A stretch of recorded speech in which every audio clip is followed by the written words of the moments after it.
السلام علیکم، میرا نام ہے طیبہ اور آپ دیکھ رہے ہیں آڈیو ویژول بکس روزنامہ دنیا کے آج کے کالمز۔ تاریخ اشاعت 6/7/2020 مفتی منیب کی زاویہ نظر۔ آج کے کالم کا نام ہے شعار اختلاف۔ اہل سنت و جماعت کے حالات ان دنوں انتہائی تکلیف دہ ہیں۔ ہم اپنے علمی اختلافات کو داخلی سطح پر طے کرنے کے بجائے عوام میں لے آتے ہیں، پھر سوشل میڈیا پر دین کو بازیچہ اطفال بنا دیا جاتا ہے۔ سوشل میڈیا دو دھاری تلوار ہے۔ اس کے باوجود بعض علماء کو یہ شوق لاحق ہو گیا ہے کہ ان کی ہر بات، ہر ادا، ہر قول و فعل بلا تاخیر سوشل میڈیا پر آ جائے۔ یہ روش انتہائی حد تک نقصان دہ ہے۔ سوشل میڈیا پر چیزوں کو ایڈٹ کر کے ڈالنا چاہیے اور فائدے کے حصول پر نقصان سے بچنے کو ترجیح دینی چاہیے۔ ہمارے ہاں ایک شعار یہ ہے کہ اگر کسی سے کسی مسئلے پر اختلاف رائے ہو گیا ہے تو بلا سوچے سمجھے انتہائی درجے کا حکم لگا دیا جاتا ہے اور پھر واپسی کا راستہ باقی نہیں رہتا، جبکہ افتاء کا اصول یہ ہے کہ جس درجے کی خطا یا لغزش ہو اسی درجے کا حکم لگایا جائے اور اس میں بھی احتیاط برتی جائے۔ فقہائے کرام نے تو اس حد تک احتیاط کا حکم دیا ہے کہ اگر کسی کے کلام میں 99 وجوہ کفر کی ہوں اور ایک وجہ اسلام کی نکلتی ہو تو اسے ترجیح دی جائے۔ رسول اللہ صلی اللہ علیہ وآلہ وسلم نے فرمایا، جب کوئی شخص اپنے بھائی کو کہے اے کافر، تو بے شک دونوں میں سے ایک کفر کے ساتھ لوٹے گا۔ بخاری حدیث نمبر 6103۔ یعنی اگر مخاطب در حقیقت کفر کا مرتکب ہو چکا ہے تو اس پر کفر کا اطلاق درست ہوگا، ورنہ مسلمان کو کافر کہنے والے پر یہ کفر لوٹ جائے گا۔ فتاویٰ عالمگیری میں ہے، یہ اس صورت میں ہے کہ وہ اسے اعتقاداً کافر سمجھ کر کہے، اور اگر محض گالی کے طور پر کہے تو قائل کافر نہیں ہوگا بلکہ گناہ گار ہوگا۔ بعض لوگ اختلاف رائے کے وقت از خود کسی شخص کے ایمان، اخلاص، قلبی کیفیات، نیت اور عمل کے محرکات کے بارے میں گفتگو شروع کر دیتے ہیں۔ اختلاف رائے کے حوالے سے ایک بنیادی خرابی یہ ہے کہ اس نظریے سے بات کا آغاز کیا جاتا ہے کہ وہ حق کے آخری درجے پر کھڑا ہے اور سامنے والا من کل الوجوہ باطل ہے۔ لوگ دیانتداری کے ساتھ دوسرے کا نقطہ نظر سمجھنا ہی نہیں چاہتے۔ نیت کا غلبہ ہے۔ جو مراد آپ لے رہے ہیں سامنے والا اس کی نفی کر رہا ہے، مگر اصل مقصود معاملہ سلجھانا نہیں ہوتا بلکہ اپنی فتح کو منوانا اور دوسرے کو بدنام کرنا مقصود ہوتا ہے۔ ان سب وجوہ سے ہم تہذیب و شائستگی سے دور چلے جاتے ہیں۔ بس اختلاف رائے کا درست طریقہ یہ ہے کہ دوسرے کے نقطہ نظر کو پوری طرح سے سمجھا جائے۔ فریق مخالف کی وضاحت اگر قابل قبول ہے تو اسے قبول کر لیا جائے۔ اصل مقصود اصلاح ہونی چاہیے، نہ کہ پندار فتح۔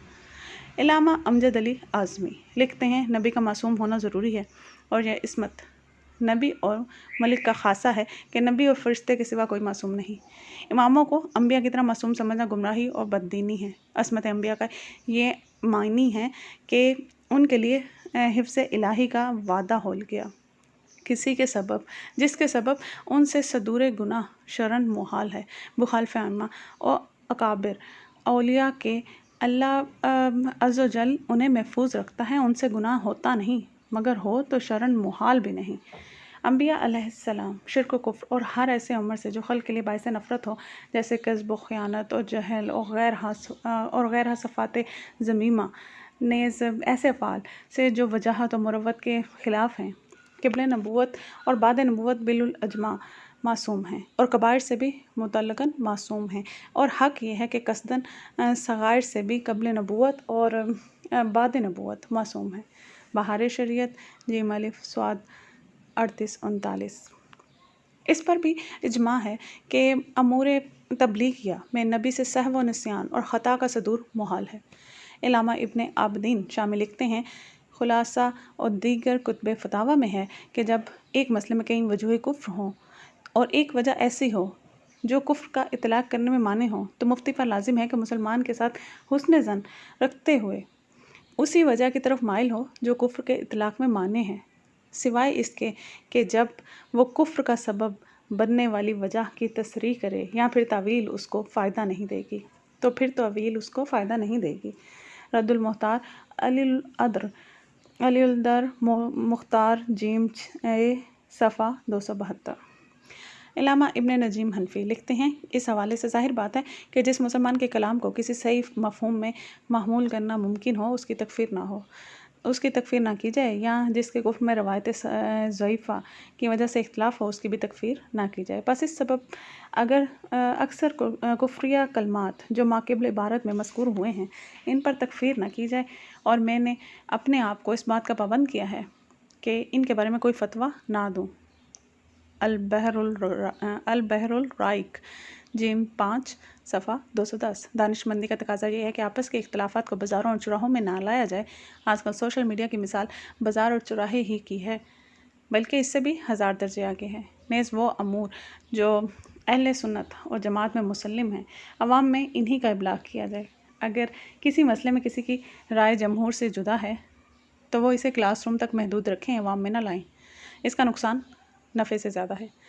اس کا ایک نقصان یہ ہوتا ہے کہ انتہائی باصلاحیت شخص جو مختلف شعبوں میں مارکہ آرا کام انجام دے سکتا ہے، اس کی صلاحیتیں ان الزامات کے جواب الزامات پر صرف ہوتی ہیں اور بحیثیت مجموعی اہل سنت کے لیے نقصان کا باعث بنتی ہیں۔ مخالف حلقوں کو یقیناً اس سے تسکین ملتی ہوگی، یہی وجہ ہے کہ وہ آگ کے شعلے بھڑکانے کے لیے جلتی پر تیل ڈالتے ہیں۔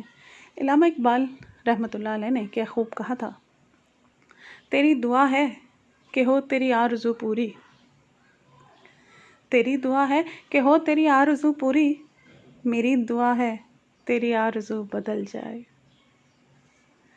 جس نے کفر کا ارتکاب کیا ہو، یا ضروریات دین میں سے کسی کا انکار کیا ہو، یا ضروریات مسلک اہل سنت و جماعت میں سے کسی بات کا انکار کیا ہو، یا کوئی اعلانیہ حرام و فسق و فجور کا ارتکاب کر رہا ہو، تو فقہی اعتبار سے ایسے اشخاص سے اعلان برات ضروری ہو جاتا ہے۔ لیکن جس کے کسی قول کی تعویل کی جا سکتی ہو، یا وہ خود کوئی قابل قبول تعویل کر رہا ہو، تو زبردستی اس پر کوئی معنی ٹھوسنا مناسب نہیں ہوتا۔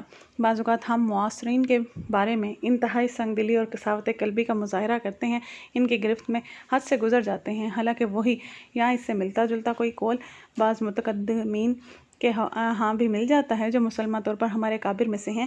پھر یا تو ہم ان کے ایسے اقوال سے صرف نظر کرتے ہیں، یا حتی الامکان ان کی تعویل کرتے ہیں، ان پر فتویٰ صادر نہیں کرتے۔ مزید یہ کہ ہر شخص دین کا سٹیک ہولڈر بن گیا ہے۔ بعض لوگ اپنے ناموس رسالت کے قانون کے اطلاق کا مطالبہ کر رہے ہیں، جو کسی کے دام عقیدت میں گرفتار ہیں۔ وہ اپنے مرجع عقیدت سے اختلاف رائے کرنے والے کے منصب کو نظر انداز کر کے اس کی توہین، تضحیک اور تحقیر کو اپنا شعار بنا لیتے ہیں۔ بزرگوں کو چاہیے کہ اپنے ایسے عقیدت مندوں کو لگام دیں، آج جنہیں ہم اپنے جستے ملی سے کاٹ کر پھینکنا چاہتے ہیں۔ ہو سکتا ہے کہ کل کسی دینی ضرورت یا کسی مسئلے کی مصلحت کے تحت انہیں قبول کرنا پڑ جائے۔ اللہ تعالیٰ ان کے دل میں جمہور اہل سنت کے ساتھ مل کر چلنے کا جذبہ پیدا فرما دے، اور ہمیں پھر مل بیٹھنا پڑے تو شرمندگی نہ ہو۔ اسی طرح ہر فریق کو اختلاف رائے کرتے ہوئے دوسرے کے علمی مقام اور منصب کی پاسداری کرنی چاہیے۔ جو علمی احترام ہم اپنے لیے چاہتے ہیں، دوسروں کے لیے بھی ہمیں اس کی گنجائش رکھنی چاہیے۔ مجھے حیرت اس پر ہے کہ جن بزرگوں نے اعلان برات کیا ہے، انہوں نے یہ نہیں بتایا کہ جو چیز ان کے نزدیک کسی کی خطا یا لغزش ہے، وہ اصول افتاء کے اعتبار سے کس درجے کی ہے، اس پر کیا حکم لگتا ہے۔ حالیہ ناخوشگوار فضا میں ایک افسوسناک روش یہ سامنے آئی کہ بعض حضرات نے مسلک کا مخلص اور ہمدرد بن کر بعض ذمہ دار اکابر سے بات کی۔ انہوں نے اپنے انداز سے وضاحت کی اور انہوں نے خیانت کرتے ہوئے اسے ریکارڈ کیا اور پھر سوشل میڈیا پہ ڈال دیا۔ رسول کریم صلی اللہ علیہ وآلہ وسلم کا فرمان ہے، مجلس میں ہونے والی گفتگو امانت ہے، پس اسے بلا اجازت افشا نہ کیا جائے۔ ابو داؤد 4869۔ میرے نزدیک موجودہ دور میں کسی کے ساتھ ٹیلی فون پر ہونے والی گفتگو کو بلا اجازت ریکارڈ کر کے افشا کرنا یا سوشل میڈیا پر ڈالنا بھی مجلسی امانت میں خیانت ہے۔ لہٰذا اس سے لوگوں کو احتراز کرنا چاہیے، اور اگر کسی کی بات کو افشا کرنا ہے تو پہلے اس سے اجازت نہیں، اگر وہ اجازت دے پھر ورنہ امانت کی پاسداری کرنی چاہیے۔ بہت سے لوگ مسئلہ کے روپ میں آ کر نقصان پہنچاتے ہیں۔ حضرت آدم و حوا علیہما السلام کے بارے میں شیطان نے اسی شعور کو اختیار کیا تھا۔ وہ خیر خواہ کے روپ میں ان کے سامنے نمودار ہوا اور قسمیں کھا کر اپنے اخلاص کی یقین دہانیاں کرانے لگا، حالانکہ اللہ تعالیٰ کا دو ٹوک فیصلہ ہے۔ بے شک شیطان انسان کا کھلا دشمن ہے۔ سورہ یوسف آیت نمبر 5۔ پاک و ہند کے مسلمانوں کو چند عبارتوں نے ہمیشہ کے لیے تقسیم کر دیا۔ ان کی تعویلیں بیان کرنے میں درجنوں کتابیں لکھی گئیں، لیکن شاید ایسے ہی خیر خواہ ان کے ارد گرد تھے جنہوں نے شاید یہ باور کرایا ہوگا کہ اگر آپ ان عبارتوں کو بدل دیں گے تو اسے آپ کی شکست پر محمول کیا جائے گا۔ اس سے اسلام کو ناقابل تلافی نقصان پہنچا۔ سننے کا شکریہ۔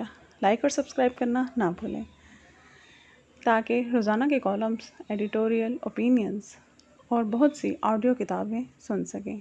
شکریہ۔